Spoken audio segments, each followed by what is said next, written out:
ನಾನು ಏನು ನಿರೀಕ್ಷೆ ಮಾಡಲ್ಲ. ಯಾಕೆಂದ್ರೆ ಅವರು ರಾಜ್ಯಕ್ಕೆ ನ್ಯಾಯವಾಗಿ ಕೊಡಬೇಕನ್ನೋದನ್ನೇ ಕೊಡಲ್ಲ, ಮತ್ತೆ ಬಜೆಟ್ ನಲ್ಲಿ ಘೋಷಣೆ ಮಾಡಿದಂತೆ ಕೊಡಲ್ಲ.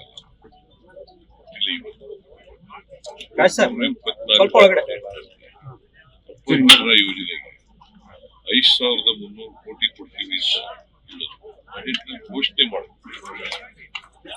ಬಜೆಟ್ ನಲ್ಲಿ ಘೋಷಣೆ ನಿರ್ಮಲಾ ಸೀತಾರಾಮನ್ ಅದು ಇವತ್ತವರೆಗೂ ಒಪ್ಪಿಸಿಲ್ಲ. ಅದರಿಂದ ನಾನು ಅವರು ಹೇಳದನ್ನೇ ಕೊಟ್ಟಿಲ್ಲ ಅಂತ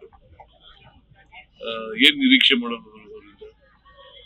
ರಾಜ್ಯಕ್ಕೆ ಈಗ ಅನೇಕ ಪ್ರಾಜೆಕ್ಟ್ಗಳಿಗೆ ಕೊಟ್ಟಿಲ್ಲ.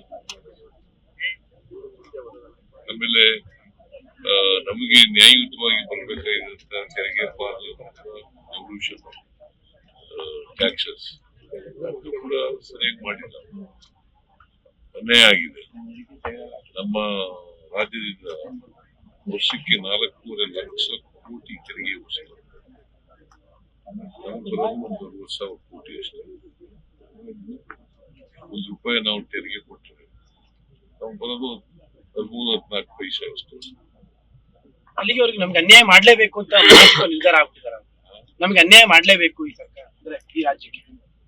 ಏನಂತ ಕರೆಯೋದಕ್ಕೆ ನೀವೇನು ಕಾಯಿನ್ ಮಾಡಿ ಏನ್ ಮತ್ತೆ ಕಾಯಿನ್ ಮಾಡಿ ನೀವು ಕಾಯಿನ್ ಮಾಡಪ್ಪ.